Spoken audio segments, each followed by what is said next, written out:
Hindi na nakapalag sa buy-bust operation ang umunoy nagbabagsak sa mga big-time pusher sa ilang lugar sa Metro Manila at Rizal Province. Halos 14 na milyong pisong halaga ng shabu ang nasabat sa suspect.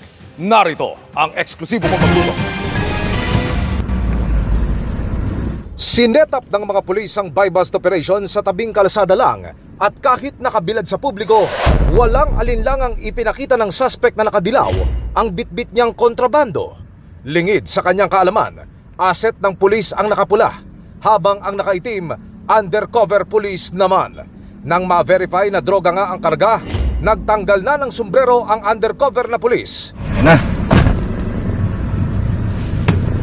Go signal, naarestuhin na ang suspect.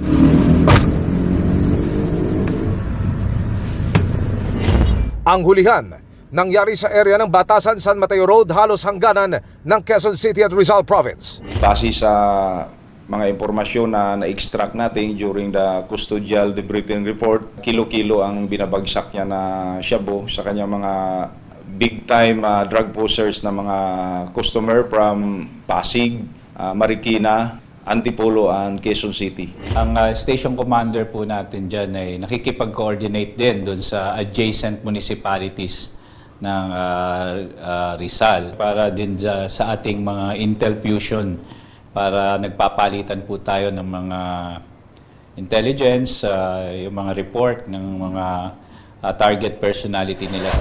Na-recover sa suspect ang 2 kilo ng shabu na nagkakahalaga ng kulang 14 million pesos. Bumaba lang po ito ng jeepney. Bago po ito, sir, kami ay na-surprise din.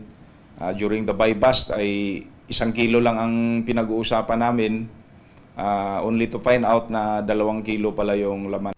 Ayon sa QCPD, pintor ang suspect.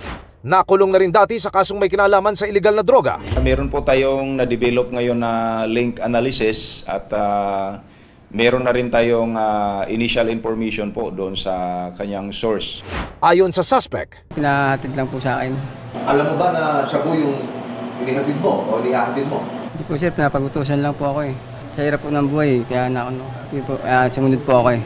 Para sa GMA Integrated News, Emil Sumangil, nakatutok 24 oras.